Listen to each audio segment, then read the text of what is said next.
Good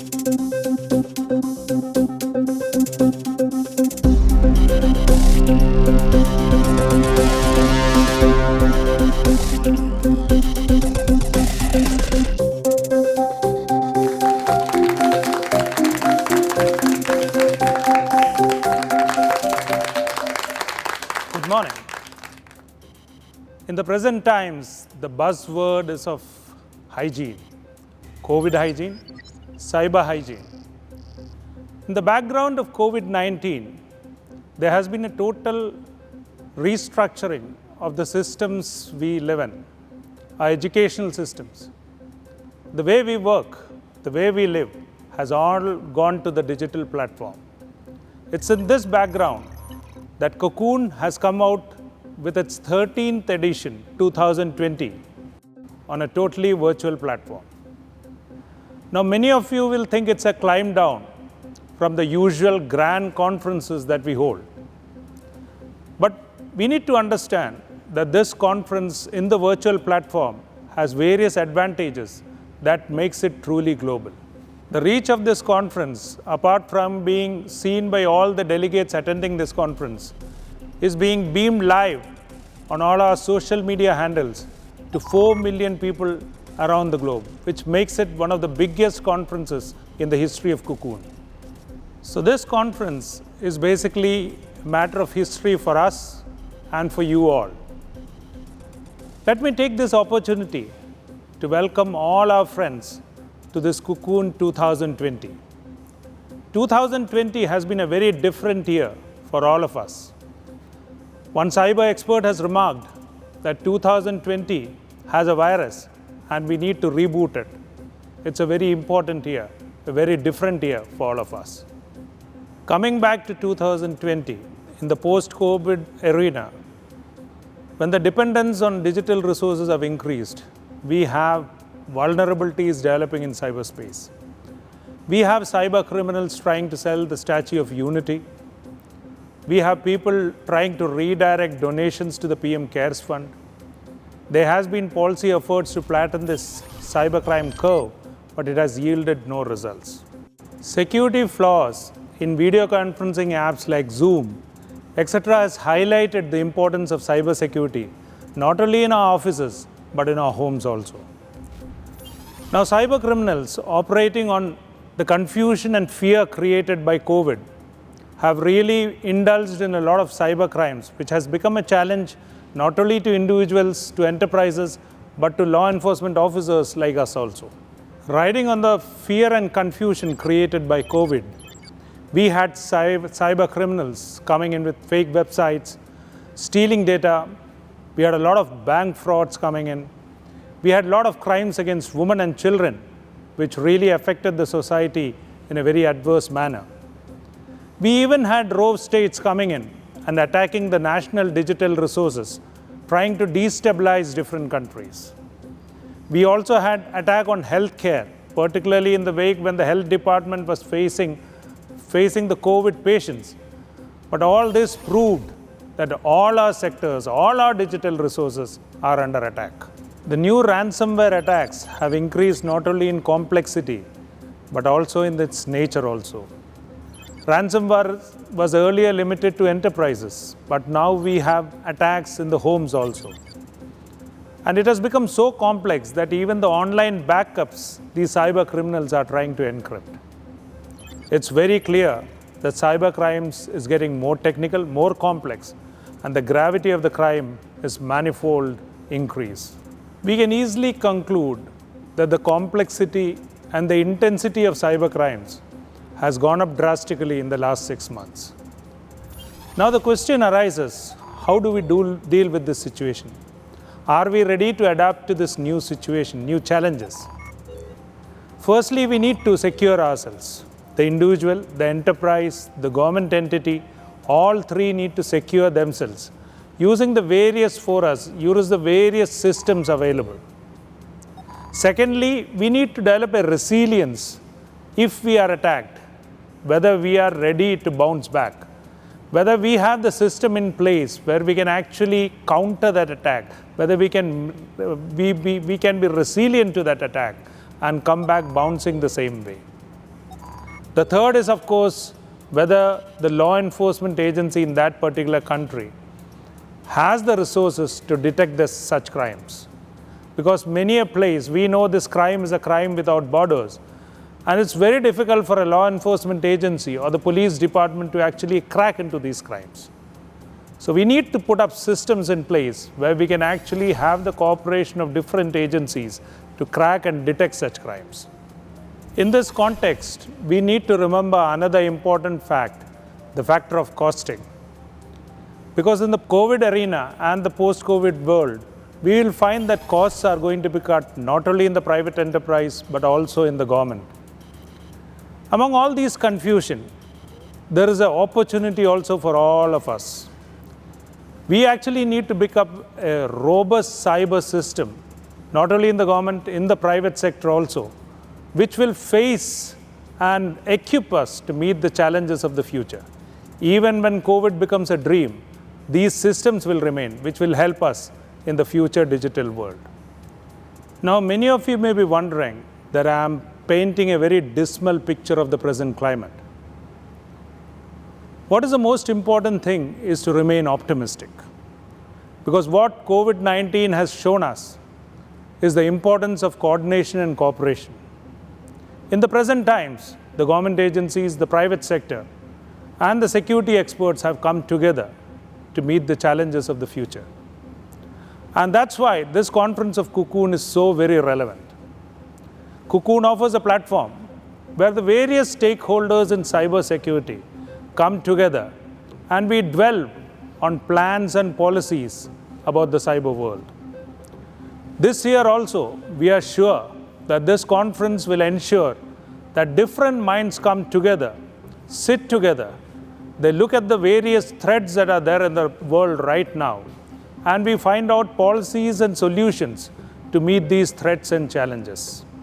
I call upon every person attending this conference to actively participate, to look at the threat landscape, and to come out with policies and steps which we can utilize to secure our systems well. That's why this conference becomes so relevant in the present times. Finally, on behalf of the organizing committee of c0c0n, I want to warmly welcome all our friends, distinguished guests, and delegates to this 13th edition of c0c0n, the International Hacking and Security Conference 2020. Thank you and have a great conference.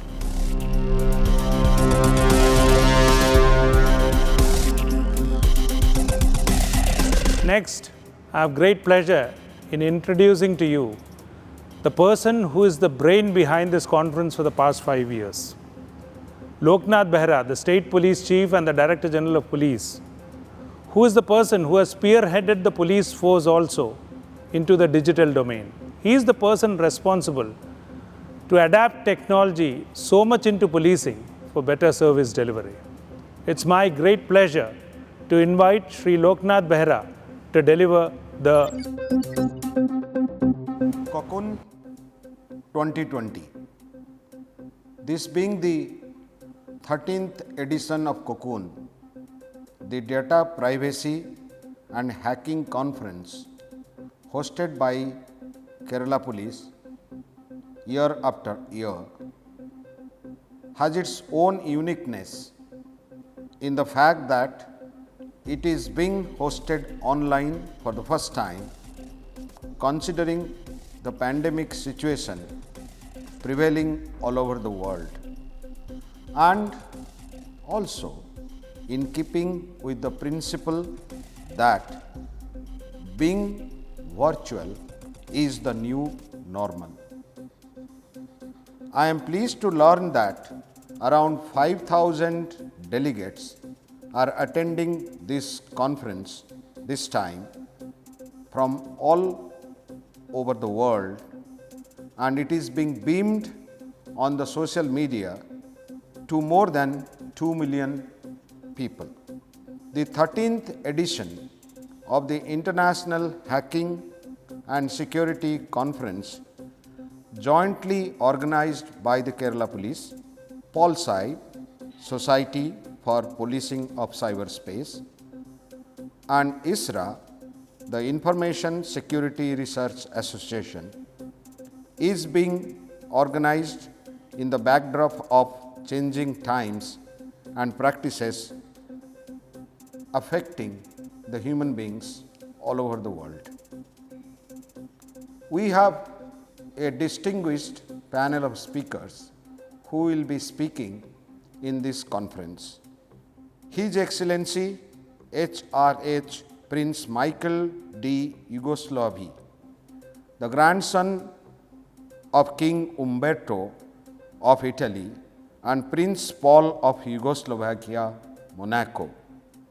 Sri Chris Gopalakrishnan, Chairman, Auxiliar Ventures, the co-founder of Infosys.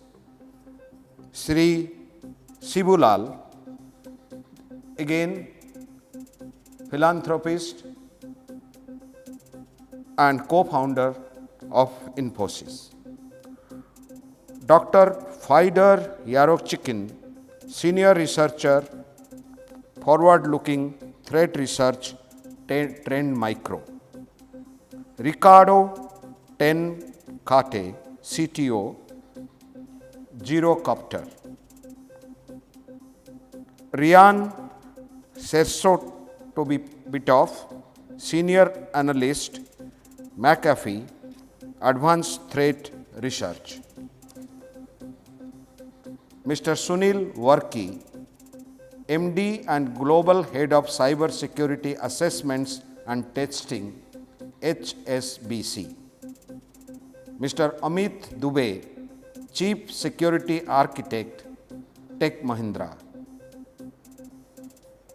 Mr. William Egerton, Chief Cyber Officer, Astara Company Limited, United Kingdom.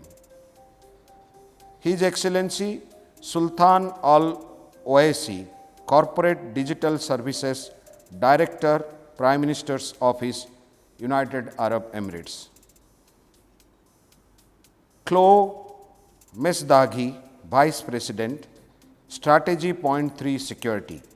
Mr. James George, Security Consultant, Deloitte, Singapore. Mr. Srihari Haridas, Operator, Red Team Village. Mr. George Orchelis, Chief Technology Officer, Scythe. Mr. Dan Levy, Senior Manager, Ernst & Young, Israel Advanced Security Center. Mr. Jamil Nabo, Principal Offensive Security Consultant, Capgemini. Mr. Rohit Sehgal, Cyber Security Engineer, Visa. Mr. Adam Laurie, Global Security Associate Partner and Lead Hardware Hacker, IBM X-Force Red. Mr. Philip Wiley, Senior Red Team Lead. Mr. Pierre Francois Millard.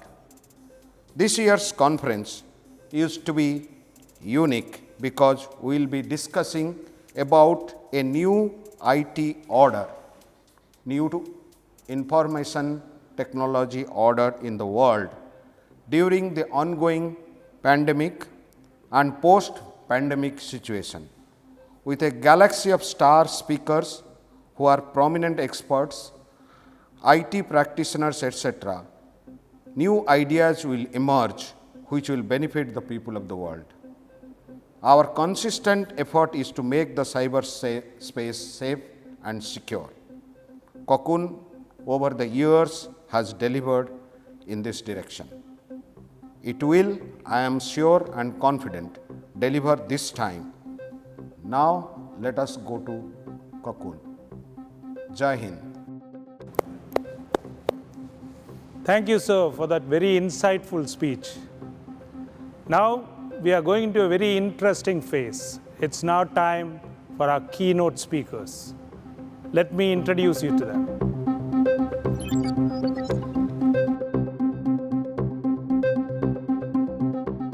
My warm greetings to all guests and delegates who are now online to participate in this virtual c0c0n conference. I am very happy to inaugurate the 13th edition of c0c0n, convened as a data privacy and hacking conference and hosted by Kerala Police in association with Society for Policing of Cyberspace and Information Security Research Association.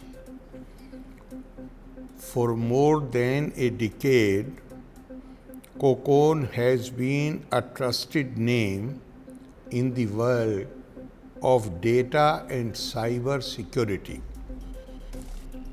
This time it is being hosted online in tune with the present day reality, where the COVID-19 pandemic has convinced us that being virtual is the new normal.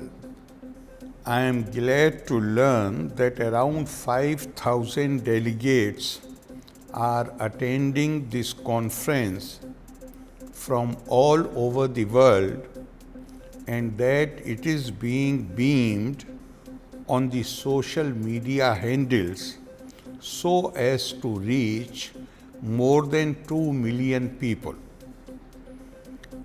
The 13th edition of this International Hacking and Security Conference is being organized in the backdrop of the changing times and novel practices in human lifestyle. The way we work, live, and carry out business has changed, and the changes remind us that the world is not going to be the same in the post-COVID era. At the same time, the new normal has also opened up a world of opportunities, overhauled existing systems, re-engineered our business policies, and changed the basic models of policing, mostly with the help of digital technologies. Sometimes opportunities come in the form of adversities like unprecedented threats, attacks, and crimes in the digital world. We are aware that while the right-thinking people silently endured the impact of the lockdown, there were many others who were busy hacking into the systems, stealing data and money, harassing victims, children and women, and trying to destabilize our digital systems. I am happy that Kerala Police continues to be in the forefront of the battle against these disruptive forces in the cyberspace by connecting pioneers from all the domains in the IT industry and integrating of technology for the betterment of society. I feel that c0c0n 13 is an ideal platform to harness the collective efforts of all stakeholders in cyberspace by highlighting the importance of 5 Ps in cybersecurity. That is, political leadership, press, police, and public and private sector. The synergy among these groups will certainly help to make our cyberspace more secure and safe. I understand that this conference would have around 60 sessions on 4 major security domains and other attractions like robotics village, hardware and software exhibition. This initiative points to the unwavering commitment of Kerala Police to effectively target the emerging challenges and to ensure a truly secure digital world. I hope the various sessions would enrich the knowledge of the participants and make them more equipped and more effectively placed to deal with the technological challenges of today. It is through such enhancement of capabilities that Kerala Police would march ahead, polite but firm, not only on the ground but also on cyberspace. I appreciate Shri Loknath Behera, Director General of Police, and other officers who have conceived and organized the conference. My best wishes for the success of c0c0n 13 2020. Thank you. Jai Hind.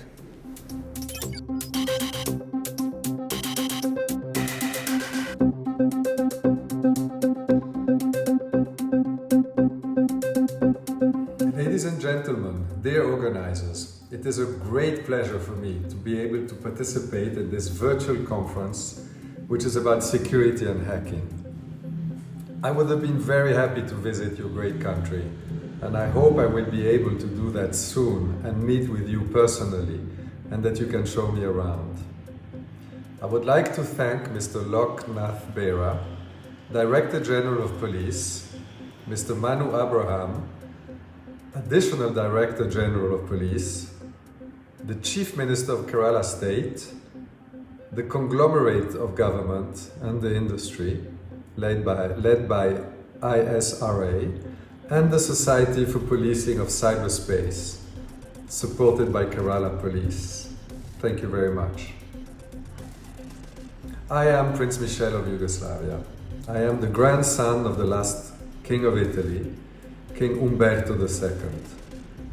My other grandfather was Prince Paul of Yugoslavia, the last regent of the Kingdom of Yugoslavia. I was born in France, near Paris, and have been blessed with many travels. I lived in France, in the United Kingdom, in Germany, in Italy, in Switzerland, in the United States, in Mexico, and in Brazil. And I have traveled in many countries, in Europe, in Africa, in Asia, in Middle East, and in South America. As you can see, the only one that I haven't visited is your country. Although I am not an expert on security and hacking, I can tell you that because of my background, most of my family members who were kings and queens of countries were in the habit to use the services of their respective security agencies. One anecdote was that my grandfather, Prince Paul, the last regent of Yugoslavia, would use intelligence to understand what was going on in the country. But he did not use intelligence against the British embassy, since he considered Britain as friends and ally. Unfortunately for him, it was the British embassy that organized a coup against him to have a change in policy. And had he put the embassy under surveillance, he would have known what they were plotting, but he didn't.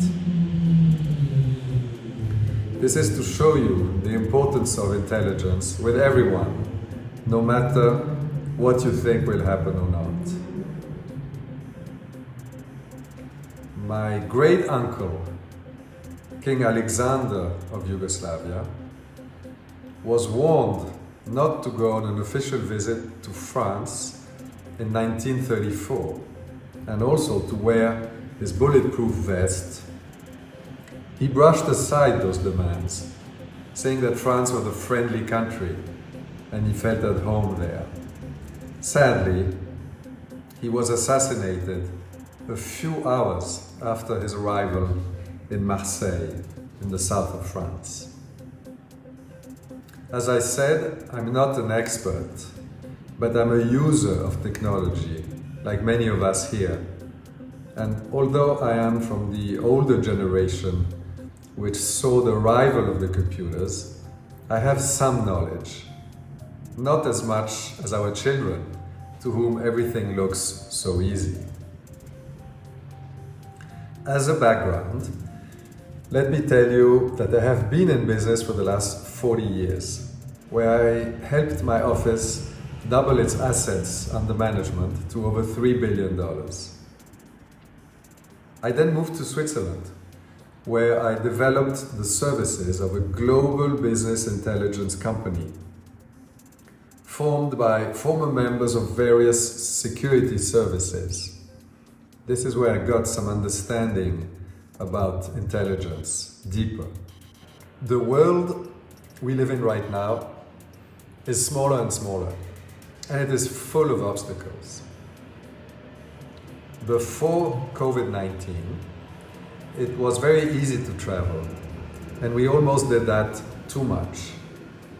We used to take airplanes like some people take a bicycle or a taxi for meetings that were not always justified. Now, thanks to COVID-19, we have been discovering the ease of video conferencing, like now, through cell phones and computers. We have been doing too much digitalization with all the risks that come with it. The good things before were that when you traveled, it was so that you could see people. There was a reason to meet with them. You could engage in personal relation. You could understand the person you were meeting. You could assess their character. You could visit their factories. You could visit their offices. Now, with those digital meetings online, you don't read so well the people across from you, and you can be fooled by them. That increases the risk of being robbed. With the multiple use of emails, messaging, electronic communication, the sending of documents electronically and so on, the risk increases, and it is a paradise for hackers. There are no more secrets since everything is digital. Before, when you traveled, you were prepared, you were organized, and you knew what to look for. Now, in this electronic age, everything is different.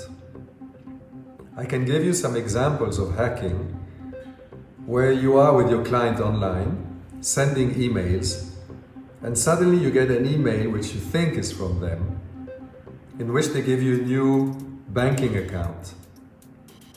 This is a red flag.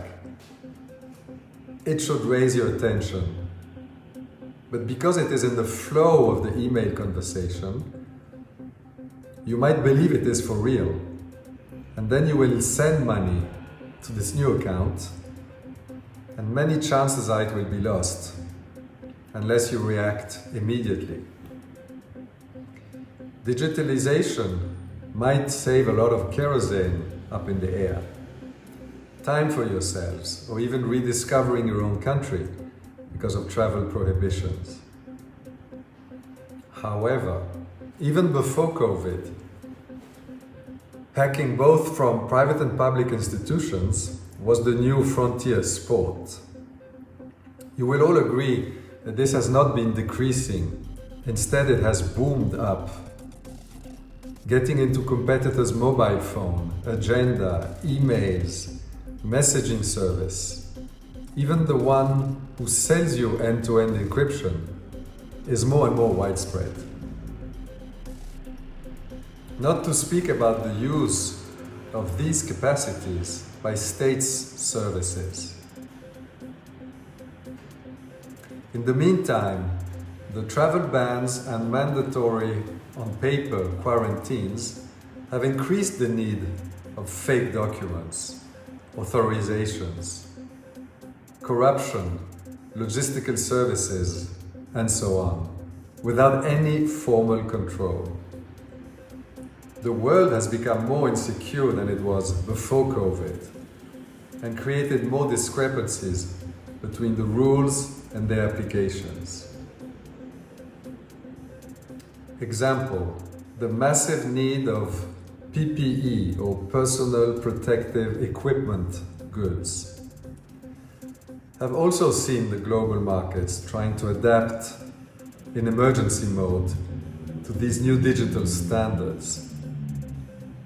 Buying goods in Asia to sell them in Latin America, using companies based in Hong Kong, Singapore, the United States, Luxembourg or Switzerland, and banks in France, in the UK, in the US, have opened the doors to massive fraud in all and every bit of the business chain.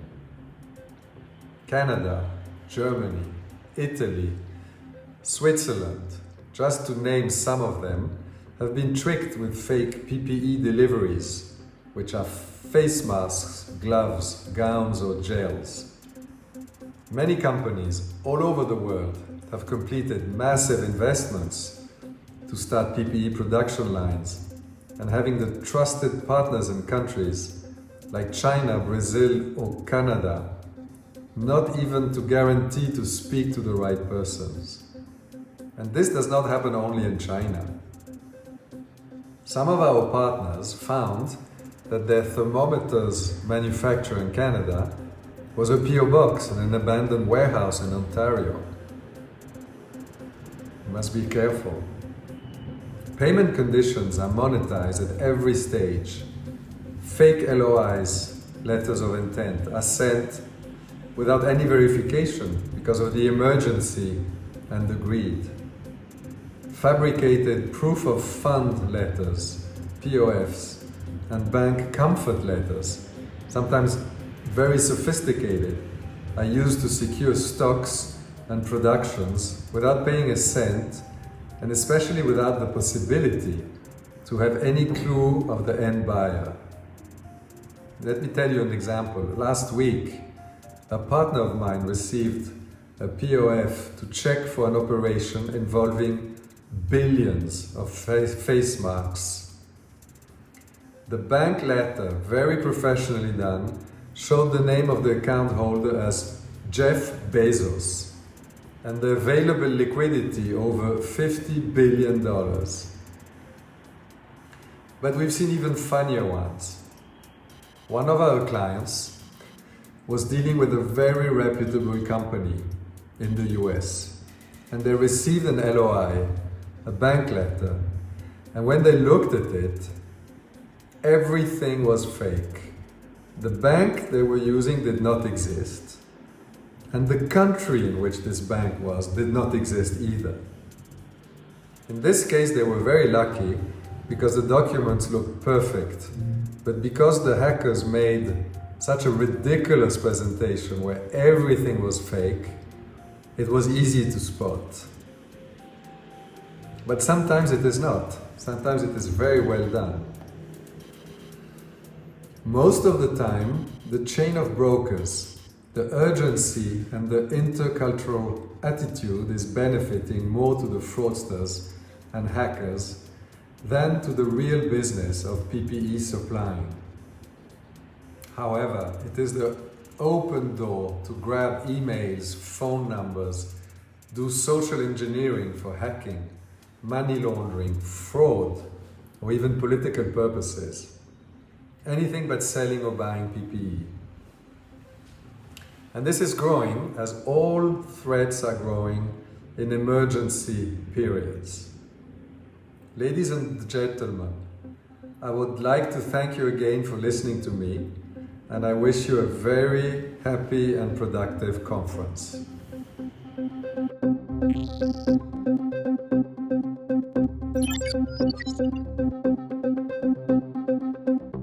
Honorable Governor Sri Arif Muhammad Khan, State Police Chief and Director General of Police Sri Loknath Behra IPS, Additional Director General of Police Sri Manoj Abraham IPS, His Royal Highness Michel de Yugoslavia, distinguished speakers and delegates. It is indeed my privilege that I have been asked to deliver the vote of thanks for the inaugural ceremony of c0c0n, the International Cybersecurity Hacking and Virtual Conference. On behalf of ISRA and c0c0n Organizing Committee, I would like to express my sincere gratitude to Honorable Governor Sri Arif Muhammad Khan for his kind presence and the very inspiring inaugural address, which underlines the importance that has to be maintained with all the stakeholders from the cyberspace to deal with the cyber criminals. As you all know, our pillar of strength has been the constant support and encouragement given by none other than the State Police Chief Sri Loknath Behra IPS. Being the conference chairman, he is the one who always come up with very new ideas, new concepts to run this c0c0n conference every year so differently. I sincerely thank Sri Loknath Behra for his esteemed presence at this inaugural function and also guiding us through all the aspects of this c0c0n 2020 conference. I would like to thank the Additional Director General of Police and the Vice Chairman of c0c0n, Sri Manoj Abraham IPS. The evolution of this conference to the international standard is truly attributed to Sri Manoj Abraham IPS. He is the one who led the c0c0n team since 2008. I sincerely thank Sri Manoj Abraham IPS for his presence today and also all the guidance he given for the c0c0n 2020 conference. Next, His Royal Highness Michel de Yugoslavia, who is also the founder and the advisor for Digilens, a business intelligence firm headquartered in Switzerland. I would like to wholeheartedly extend my gratitude to His Royal Highness Prince Michel de Yugoslavia to accept our invitation and dignifying this c0c0n conference with his highly inspiring keynote speech. Now, I want to thank all our distinguished speakers across the world who have accepted our invite and attending this conference and sharing their expertise through the informative talks. I also want to express my deep appreciation to all the delegates and all the participants who are attending this two-day conference. I am sure that at the end of this two-day conference, you all will be benefited and equipped more to deal with the cybersecurity problems. c0c0n is a collective effort to deal with all the cybersecurity issues of the world. On behalf of Organizing Committee, I would like to express my gratitude and thanks to all the sponsors and all the promoters and partners who are associated with c0c0n conference. I also like to thank all of you to have a great learning experience at c0c0n 2020, the International Cybersecurity and Hacking Conference. Enjoy the conference.